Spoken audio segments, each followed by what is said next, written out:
तो आदाब, नमस्कार, गुड इवनिंग, सत श्री अकाल। एक बार फिर आप तमाम लोगों का स्वागत है क्राइम तक की कहानी की इस एपिसोड में। उम्मीद है पूरी फैमिली अच्छी होगी। कल मैंने जैसा कि आपको कहानी में अपने बताया था कि कुछ चीज़ें हैं जो पुलिस की इन्वेस्टिगेशन है, मुंबई पुलिस की, खासतौर पे बांद्रा पुलिस की, और उनके डीसीपी जो इस पूरे मामले की जांच कर रहे हैं, उनकी कुछ रिपोर्ट्स इस पूरे मामले में सुशांत सिंह की मौत के सच को लेकर जो भी है, और यशराज फिल्म के साथ जो कॉन्ट्रैक्ट है उसकी कॉपी भी पुलिस के पास थी। उस कॉपी तक भी हमारे जो रिपोर्टर हैं मुंबई के दिवेश, वो भी पहुंचे, मुस्तफ़ा शेख, इन लोगों ने भी वहां से जानकारी निकाली। तो आज मैं आपके सामने वो सारे फैक्ट्स रखूंगा जो मुंबई पुलिस ने अब तक जांच की है। लेकिन इस फैक्ट्स को रखूँ उससे पहले दो चीज़ें। मैं बड़ा खुलकर आपसे इसलिए बात करता हूँ कि मैं हमेशा कहता हूँ कि क्राइम तक एक फैमिली है। तो इसका मतलब ये नहीं है कि मैं सिर्फ कहने के लिए कहता हूँ, बल्कि मैं मानता हूँ। और कई बार फैमिली में टकराव भी होता है, और ये अच्छी चीज़ भी है। मुझे अच्छा लगता है, कम से कम टीवी में ये चीज़ें नहीं हो पाती हैं। मैं आता हूँ, जो शो करता हूँ, चला जाता हूँ, वन वे कम्युनिकेशन है। यहाँ पे कम से कम मैं कुछ कहता हूँ, अगर गलत है तो आप मुझे सुधारते हैं, आपको सही नहीं लगता तो आप नाराज़ होते हैं, गुस्सा भी जताते हैं। और ये चीज़ें होनी चाहिए। एक अच्छा माहौल और एक अच्छी चीज़ें तभी होती हैं। तो मैं ये कहानी सुनाऊँ उससे पहले दो तीन चीज़ें फिर, क्योंकि पूरा मूड मैं भी देख रहा हूँ क्राइम तक फैमिली के, और दो हिस्सों में बटी हुई है इस वक्त हमारी फैमिली। एक फैमिली जो है वो ये मानती है कि इस मौत के पीछे में कोई ऐसा फाउल प्ले नहीं है और ये एक सिंपल सुसाइड है।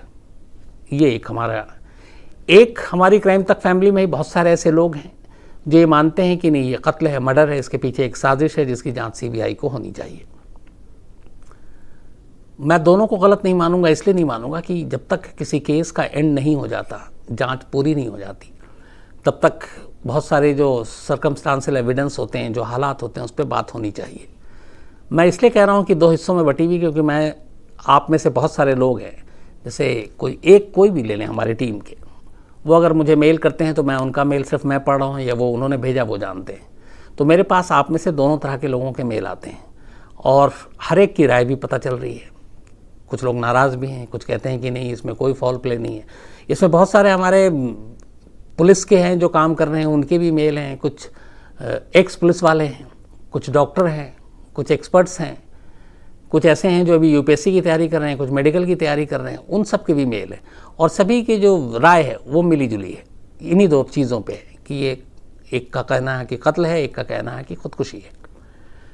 तो मैं इसलिए बातें कर रहा हूँ कि मैं जो भी आपके सामने फैक्ट्स रखूँगा, मेरी कोशिश ये होती है, एक तो फैसला ना सुनाऊँ, सुनाना भी नहीं चाहिए, अगर कभी सुनाया हो तो मैं गलत है, उसके लिए माफ़ी मांगता हूँ। दूसरा ये कि जो फैक्ट्स आपके सामने रखते हैं तो वो फैक्ट्स सही हो और सही सोर्सेज से आए। तो आज की जो कहानी के फैक्ट्स हैं पूरी, मैं उस पर कोई उसमें मेरी कोई राय नहीं होगी, क्योंकि मैं क्राइम रिपोर्टर हूँ। मेरा काम है कि जो चीज़ें मुझ तक पहुँची हैं, जहाँ तक मैं पहुँच सका हूँ, वो आपके साथ शेयर करूँ। बाकी आप लोगों का काम है उसके ऊपर अपने अपने फैसले बनाने। लेकिन हाँ, एक रिक्वेस्ट भी है कि कई बार कई चीज़ों का अंत नहीं होता, इसलिए कि अगर मान लीजिए कुछ फैक्ट्स हमारे हिसाब से नहीं आए तो फिर हम लोग ये कहते हैं यार ये पुलिस बिकी हुई है, मीडिया बिका हुआ है, तो वो फिर सारी चीज़, क्योंकि हम इंसानों में एक कमज़ोरी है कि हम वही सुनना चाहते हैं जो हमें अच्छा लगता है, हमारे कानों को अच्छा लगता है, हमारे हिसाब से हो। और अगर हमारे हिसाब से अच्छा नहीं है, हम वो सुनना नहीं चाहते हैं, तो फिर हम उसमें बहुत सारी चीज़ें निकालने लगते हैं, नुक्स निकालने लगते हैं, बुराइयां निकालने लगते हैं, फिर एक राय बनाने लगते हैं। तो मैं इसलिए ये सारी चीज़ें कह रहा हूँ। मुझे मालूम है आप लोग बहुत होशियार है, ज़हीन है, दुनिया भर से क्राइम सुनते हैं, क्राइम तक की कहानी। तो मैं सिर्फ फैक्ट्स रखूँगा आपके सामने, जो अब तक की मुंबई पुलिस की पिछले करीब 3 हफ्तों की इन्वेस्टिगेशन की रिपोर्ट है। हाँ, ये कहूँगा कि ये जो फैक्ट्स मैं आपको रखूँगा इसमें कोई बनावटी नहीं है। जो एक्चुअल अब तक की इन्वेस्टिगेशन है, जो कागजात हैं पुलिस के, उसके बिना पर ये फैक्ट्स आपके सामने रखता हूँ। पुलिस ने अब तक करीब 30 लोगों से पूछताछ की और अलग अलग लोगों से अभी भी पूछताछ हो रही है। अलग अलग टीमें भी बनाई गई हैं। एक फिल्म इंडस्ट्री में सुशांत सिंह की फिल्मों को लेकर क्या कोई इशू था, उस पर जांच हो रही है। नेपोटिज्म को लेकर इशू है, उस पर जांच हो रही है। एक जो उनके पर्सनल रिलेशन और आसपास के सर्किल रिलेटिव हैं, उनसे पूछताछ हो रही है। और एक उनके फाइनेंशियल पूरा जो है, किस तरीके से क्या क्या पैसे कहाँ क्यों कब कब निकाला गया, डाला गया, ताकि फाइनेंशियल एंगल भी इसमें अगर कोई हुआ तो 3 पहलुओं से अलग अलग पुलिस जांच कर रही है। इस पूरे मामले में अब तक 6 सबसे अहम विटनेस थे पुलिस के सामने, जो पुलिस ने अब तक जांच की है। इन 6 में से 4 तो वो हैं जो 14 जून की रात, 14 जून की सुबह और 14 जून की दोपहर सुशांत सिंह के घर में थे, उनके आसपास थे, आखिरी के 2-3 घंटों को छोड़कर जब दरवाज़ा बंद था। 2 रसोइया, एक हाउसकीपिंग जो सारी चीज़ें देखा करता था, और एक उनका दोस्त। तो ये 4 लोग थे।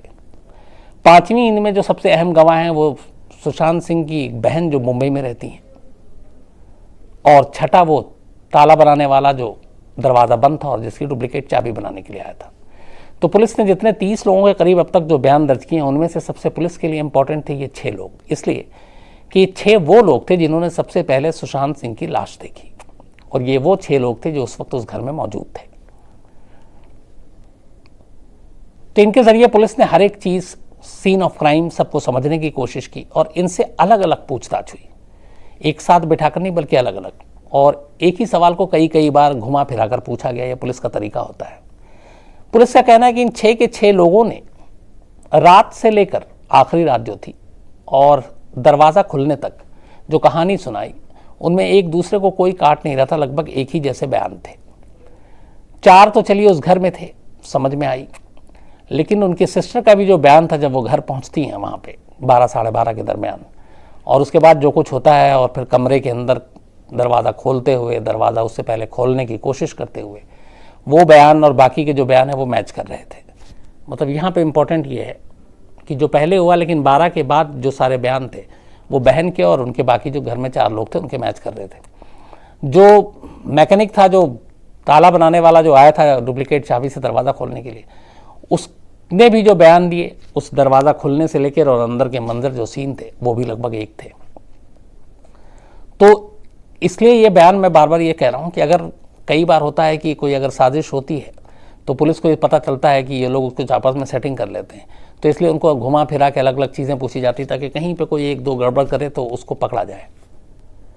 तो यहाँ पे लेकिन ये दूसरा सवाल भी आ सकता है कि उन्होंने पहले से जो 4 है उन्होंने मिलकर प्लानिंग कर ली हो कि हमें ऐसे ही बोलना है, ऐसे ही चाबी वाले को बुलाना है, ऐसे ही सब कुछ दिखाना है। ये पॉसिबल है क्राइम में, बिल्कुल। बट यहाँ पे पुलिस आके एक चीज़ रुक जाती है कि फिर सुशांत सिंह की बहन भी मौजूद थी और उनसे भी जो बातचीत हुई है और जो उन्होंने देखा जिस तरीके से सारी चीज़ें हुई हैं, उसके बयान में कुछ ऐसा शक पैदा करने वाली बात नहीं आई। तो पुलिस ख़ासतौर पे उनके सिस्टर के बयान को बहुत संजीदगी से लेती है और काफ़ी अहम मानती है। तो ये तो बयान की बात हो गई।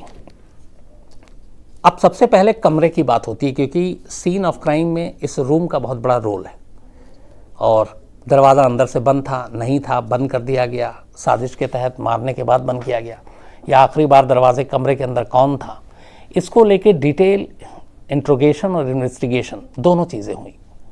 इसमें जो पूरी जो अब तक की जांच जो पुलिस की थी वो जो निकल कर आई वो ये था कि उस दिन सुबह इधर कुछ दिनों से लगातार जब से ये लॉकडाउन हुआ था, थोड़ा सा सुशांत सिंह के उठने का और जागने का ये सारा रूटीन थोड़ा सा गड़बड़ चल रहा था बहुत सारे लोगों। और ये कोई वैसे भी नहीं चौंकाने वाली बात नहीं है, क्योंकि अब आपको बाहर नहीं निकलना, आप बाहर जा नहीं सकते हैं, बाहर बंदिशें हैं तमाम तरह की, लोग आ नहीं सकते, कहीं कोई मीटिंग नहीं, कुछ नहीं, तो तसल्ली से लोग रात को जाग रहे हैं, सुबह लेट उठ रहे हैं। तो यही बयान भी था। तो उस दिन भी उठे और बिल्कुल जो घर वालों का है वो नॉर्मल। एक चीज़ बस ये था कि उससे पहले करीब फर्स्ट वीक ऑफ जून में जब रिया चक्रवर्ती उस घर से गई थी, उसके बाद से थोड़े से उखड़े उखड़े थे सुशांत, जो अपने मुलाजिम और दोस्तों के साथ भी, मतलब जिस तरीके से वो आम दिनों में रहते थे, थोड़ा सा मूड चेंज और मूड स्विंग हुआ था, ये उनके पूरा बयान के हिसाब से। अब सबसे इंपॉर्टेंट है कि जब चाबी वाला आया और उसका दरवाज़ा खुला और फिर क्या हुआ। पुलिस और फॉरेंसिक की टीम, एक्सपर्ट्स की टीम दरवाजे पे उन्होंने सारी जांच की, उस डोर को उन्होंने देखा, उस डोर से ये पता चला कि इस डोर के साथ कोई छेड़छाड़ नहीं की गई, इसको जबरन खोलने, डुप्लीकेट चाबी से बंद करने की कोशिश नहीं की गई, और ये था कि दरवाज़ा अंदर से ही लॉक था। ये तमाम तरह से उन्होंने जो जांच की उसके बाद ये निचोड़ निकला कि दरवाज़ा अंदर की तरफ से बंद था। अब यहाँ पे ये कि अगर दरवाज़ा अंदर की तरफ से बंद था तो कमरे के अंदर कौन था, तो कमरे के अंदर सुशांत सिंह थे।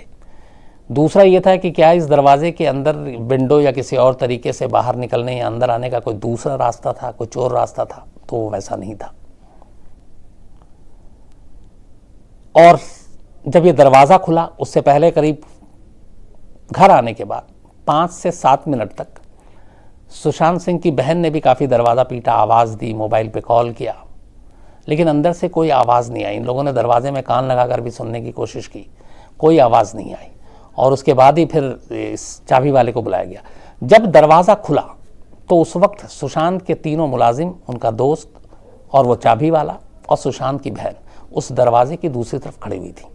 और जैसे ही दरवाज़ा खुला, दरवाजे में सामने की तरफ जो उन्होंने बयान दिया है, जो बेड था उस दरवाजे का, उस बेड की दूसरी तरफ सुशांत सिंह के दोनों पैर बेड पे नहीं थे बल्कि बेड के किनारे लटक रहे थे। देख के अब बदहवासी में बहन आगे बढ़ती है, पैर पकड़ती है, इस उम्मीद में कि शायद ये अभी फांसी लगाई, हो सकता है अभी बचा लें, अभी ये कर लें। और इसी सारी चीज़ों में फिर वो बॉडी को उतार लिया जाता है। फंदा चूँकि ऐसा कसा हुआ था कि उसका गांठ ऊपर से खोलना मुश्किल था, जो गर्दन में था, तो इसीलिए वहीं से वो भाग के कोई एक चाकू या छुरी, जो कैंची, कोई भी एक ऐसी घर में जो इस्तेमाल होती है, वो चीज़ लाया गया और वो सिरा को काटा गया। तो कुर्ते का कपड़ा एक टुकड़ा कटा और उसके बाद वो बेड पर रखा गया। लेकिन तब तक पता चल गया था देखते ही। फिर खैर बाकी कॉल किया गया, पुलिस आई। तो ये बयान जो है सुशांत सिंह की बहन के भी थे और बाकी के भी थे।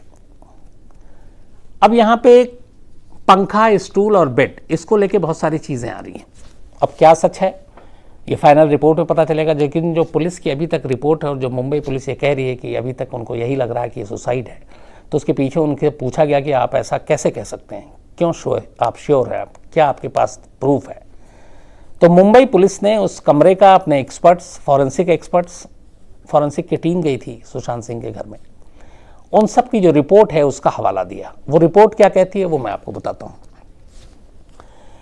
इनका कहना है कि सुशांत सिंह की लाश जिस कमरे में मिली है, उस कमरे में जो सीलिंग फैन का मोटर होता है, वो जो ऊपर की तरफ जो डंडी होती है, लगी हुई होती है, तो सीलिंग फैन के मोटर और उस बेड जो कमरे के अंदर रखा हुआ था, इन दोनों के बीच में जो गैप था वो कुल मिलाकर 5 फीट 11 इंच का गैप था। मतलब बेड से खड़े होकर उस सीलिंग फैन के मोटर तक की जो हाइट थी वो 5 फीट 11 इंच थी।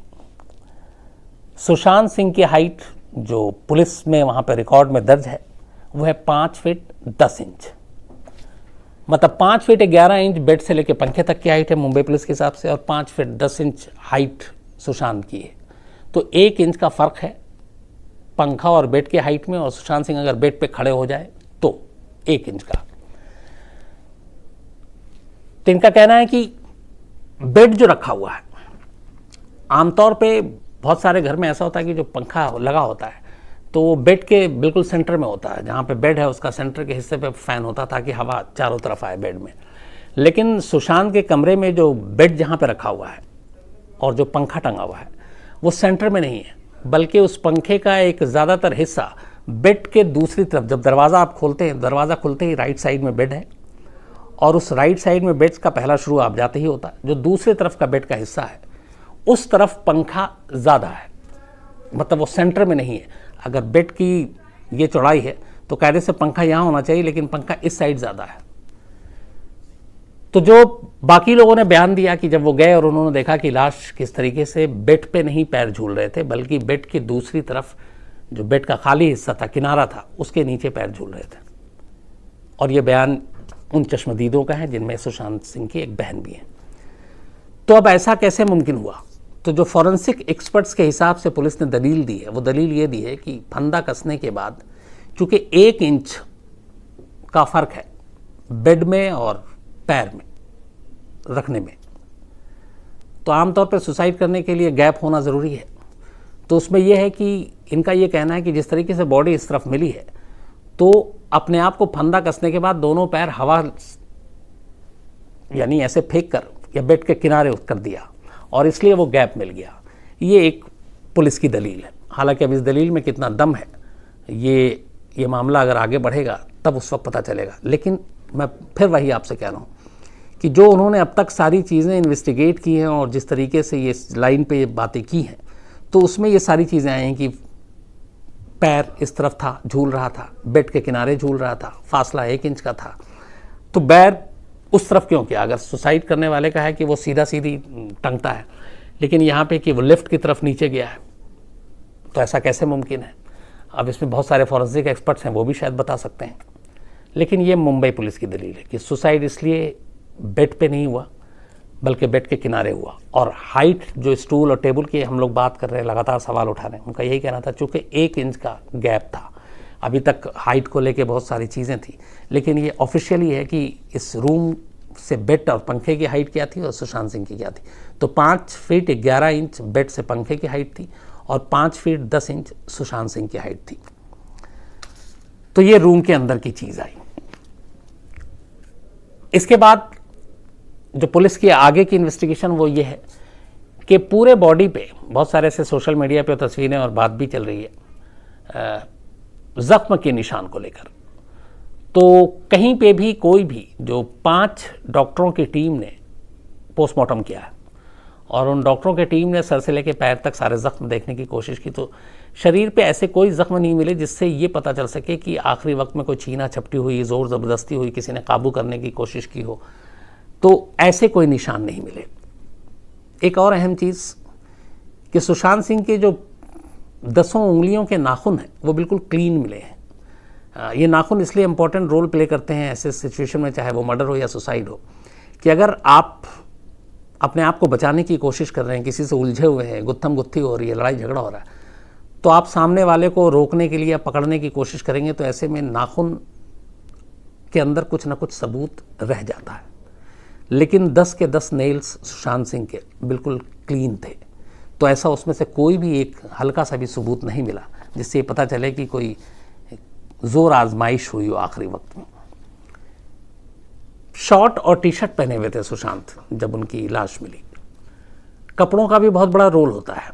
मुंबई पुलिस ने उन कपड़ों की जांच की, फॉरेंसिक एक्सपर्ट ने जांच की, और उन कपड़ों में से कहीं पे भी कोई उधड़ा हुआ हिस्सा नहीं मिला। उधड़ा हुआ मतलब ये कि कहीं से कटा फटा नुचा हुआ। आमतौर पे जब फिर वही है कि जब गुत्थम गुत्थी ऐसी चीज़ें होती है तो कहीं ना कहीं कपड़ों में भी नेल्स लगता है, नाखून से कपड़ा कहीं पे खरोच आ जाए, फट जाए, थोड़ा सा कुछ उधड़ जाए।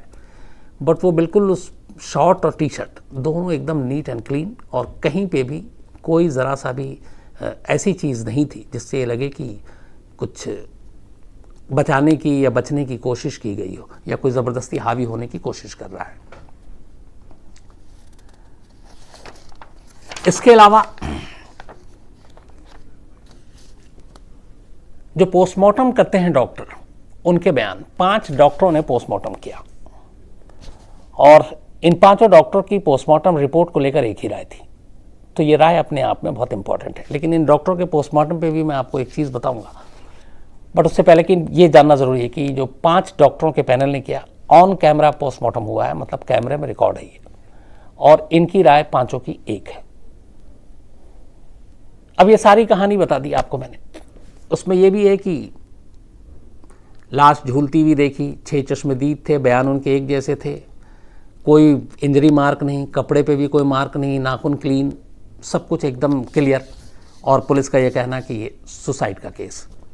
एक सवाल अब यहाँ पे खड़ा होता है, और ये सवाल बहुत सारे लोगों का है, आप में से ही बहुत सारे लोगों ने भेजे, इसीलिए मैंने इसको पता करवाने की कोशिश की कि इसका जवाब ढूंढा जाए।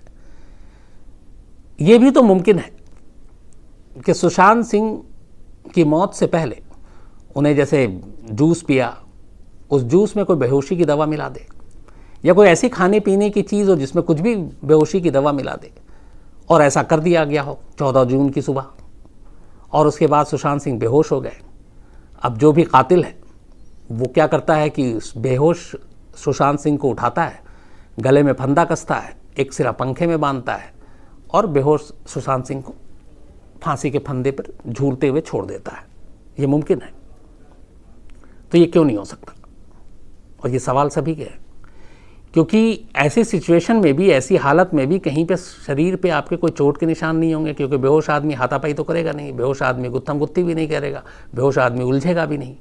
तो क्या ये मुमकिन नहीं है कि सुशांत सिंह को बेहोशी की हालत में बेहोशी की दवा दी गई, और सुशांत सिंह ठीक ठाक कसरत करने वाले शख्स, तो वो 1-2 से तो आप मतलब निपट ही सकते थे, तो उनको आसानी से काबू भी नहीं पाया जा सकता, तो एक ही सूरत में पाया जा सकता था कि वो बेहोश हों। तो क्या ये मुमकिन नहीं है कि सुशांत सिंह को कोई चीज़, नशीली चीज़ ये जहरीली चीज़ दे दी गई, वो बेहोश हो गए और उसके बाद मारने की बजाय उन्हें सुसाइड लगे, इसलिए दिखाने के लिए गले में फंदा कसा गया उसी कुर्ते का और फिर टांग दिया गया और सुशांत सिंह की मौत हो गई।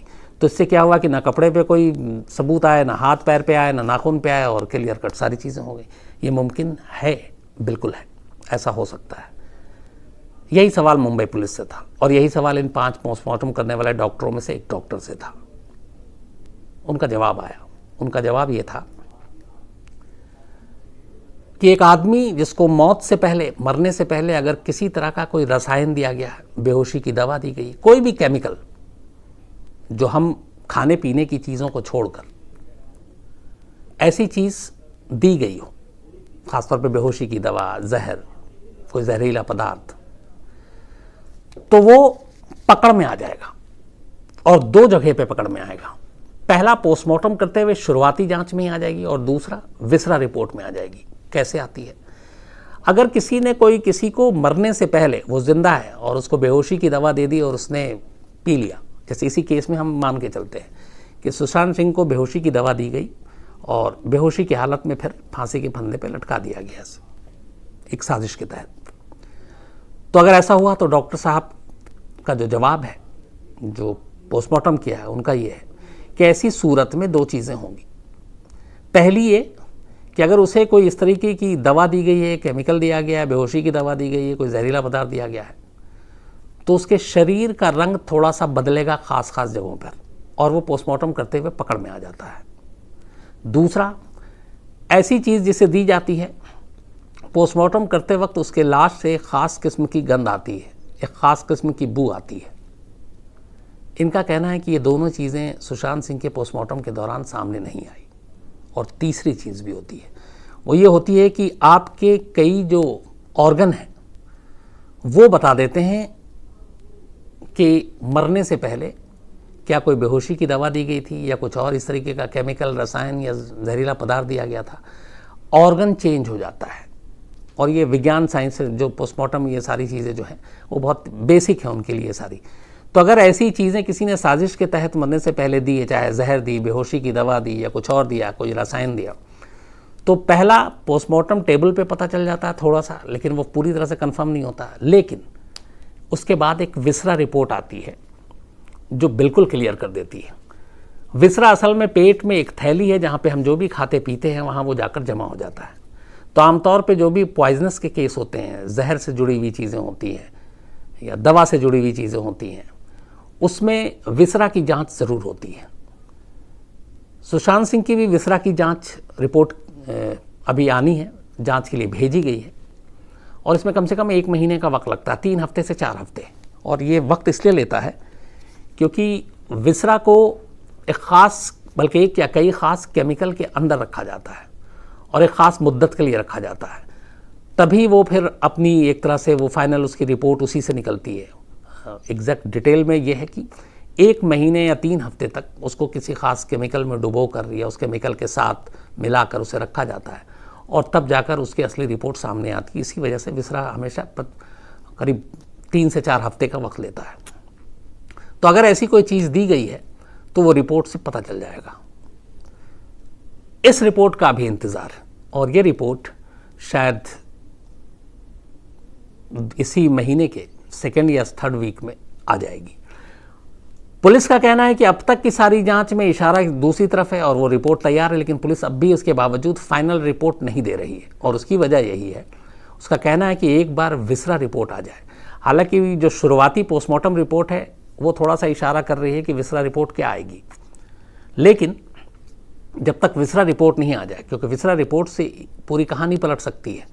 अगर विसरा रिपोर्ट में कोई बेहोशी की दवा या ऐसी चीज़ निकल आई, मान लीजिए, तभी विसरा की जांच होती है, तो फिर ये पूरा केस, वही जो मैंने शुरू में कहा कि हमारी क्राइम तक की फैमिली भी 2 खेमे में बटी हुई है कि एक सुसाइड है और एक कत्ल है, तो ये मान के चलिए कि फिर ये खुदकुशी का मामला कहीं और चला जाएगा, कत्ल की तरफ चला जाएगा। ये डिपेंड करता है विसरा रिपोर्ट पर।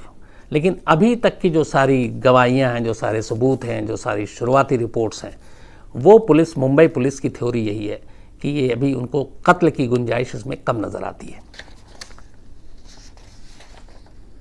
एक सबसे अहम चीज़ जो डॉक्टर डिप्रेशन का इलाज कर रहे थे सुशांत सिंह के। उनके बारे में बीच में खबर आई थी, उनसे मुंबई पुलिस ने पूछताछ की, बहुत कुछ बताया, लेकिन एक्चुअली वो कोई और थे। अभी तक जो असली डॉक्टर हैं जिनका 7 महीने से जो इलाज कर रहे थे, उनकी मुंबई पुलिस से कोई पूछताछ नहीं हुई और उनकी अभी गवाही होनी बाकी है और वो बड़ा इम्पोर्टेंट गवाही होगी।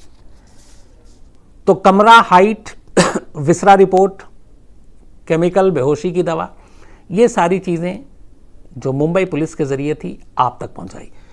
कंक्लूज़न पे कोई भी मत पहुंचिएगा, क्योंकि कहते हैं कि केस जब तक अपने मंजिल तक ना पहुंच जाए कुछ भी कहना मुश्किल होता और नहीं कहना चाहिए। हाँ, ये फैक्ट्स हमारे सामने हैं कि इस वक्त ऐसी ऐसी चीज़ें हैं, इस वक्त ऐसे ऐसे सिचुएशन है, लेकिन एक रिपोर्ट बाकी है और हो सकता है वो रिपोर्ट बिल्कुल सब कुछ पलट के रख दे, तो हमें उस रिपोर्ट का भी इंतज़ार करना चाहिए। ये तो हो गया इस तरफ की बात। अब दूसरी तरफ आइए। मैंने आपसे कहा था कि ये जो सुशांत सिंह की मौत को लेकर सारे सवाल उठे और नेपोटिज्म की बात आई, सबसे ज़्यादा उंगली उठी थी यशराज फिल्म्स पे, करण जौहर पे भी उठी थी, सलमान खान पे भी उठी थी लेकिन यशराज फिल्म से इसलिए क्योंकि सुशांत सिंह राजपूत के करियर की शुरुआत ही यशराज फिल्म से हुई थी। शुद्ध देसी रोमांस जो उनकी पहली फिल्म थी। टीवी के बाद यशराज फिल्म्स के एक जो उनके वो लोग होते हैं जो टैलेंट को देखते हैं, उनकी एक नज़र पड़ी सुशांत पे। सुशांत को मिलवाया यशराज के मालिक आदित्य चोपड़ा से, फिर डील हुई। 3 फिल्मों के लिए कॉन्ट्रैक्ट साइन हुआ सुशांत सिंह का।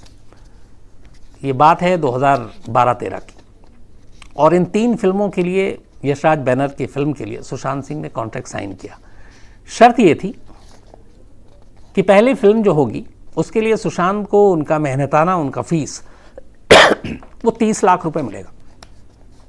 अगर वो फिल्म हिट हो जाती है, ये भी कॉन्ट्रैक्ट का हिस्सा है, क्योंकि ये कॉन्ट्रैक्ट की कॉपी अब पुलिस के पास है और पुलिस से फिर हम लोगों के पास है। तो 3 फिल्मों के लिए कॉन्ट्रैक्ट हुआ। पहले फिल्म के लिए कहा गया, उस वक्त फिल्म और फिल्म का नाम कुछ फाइनल नहीं था, लेकिन फिर सुशांत सिंह को सामने रखकर वो फिल्म लिखी गई, बनी। तो उसके लिए सुशांत की जो फीस थी पहली उनकी फिल्म के लिए, वो 30 लाख रुपए थी, और ये पैसे उन्हें मिले थे शुद्ध देसी रोमांस के लिए। कॉन्ट्रैक्ट में अगली लाइन ये थी कि अगर ये फिल्म हिट हो गई, चूँकि 3 फिल्म का कॉन्ट्रैक्ट है, तो फिल्म हिट होने की सूरत में उनको जो दूसरी फिल्म मिलेगी उसकी फीस मेहनताना उनको 60 लाख रुपए मिलेगी, यानी कि डबल। क्योंकि 3 फिल्म का कॉन्ट्रैक्ट है, 3 फिल्म करनी है, अगर नहीं है तो फिर ये हो सकता है कि 30 लाख में करना पड़ेगा।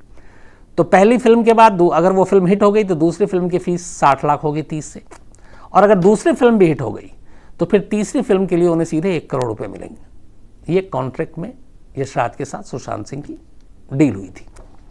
पहली फिल्म आई शुद्ध देसी रोमांस, और ये फिल्म अच्छा खासा इसने कमाई की। हाँ, इस कॉन्ट्रैक्ट में एक और लाइन ये भी थी, और वो अजीब लाइन है कि फिल्म हिट है या फ्लॉप है, इसका फैसला कोई और नहीं करेगा, या सुशांत सिंह भी नहीं करेंगे। इसका फैसला यशराज फिल्म से ही करेगा, मतलब जो उसके प्रोड्यूसर हैं आदित्य चोपड़ा करेंगे। अब ये सुन के मुझे भी थोड़ा सा ये लग रहा कि मान लीजिए कि फिल्म हिट भी हो गई और मैं कहूँ नहीं यार, जितना मैंने सोचा था आपके तो 100 ही करोड़ में 1000 करोड़ सोचा, तो फिर उस हिसाब से तो जो पैसा है कि फ़ीस बढ़ेगी, हिट पे 30 का 60 होगा, 60 का 1 करोड़ होगा, तो हम दे भी नहीं सकते, क्योंकि मैं ही तय करूँगा कि हिट हुई है फिल्म या फ्लॉप हुई है। लेकिन ये कॉन्ट्रैक्ट का हिस्सा था कि फिल्म के हिट होने या फ्लॉप होने का डिसीजन यशराज फिल्म का आखिरी होगा। तो पहले फिल्म हिट हुई।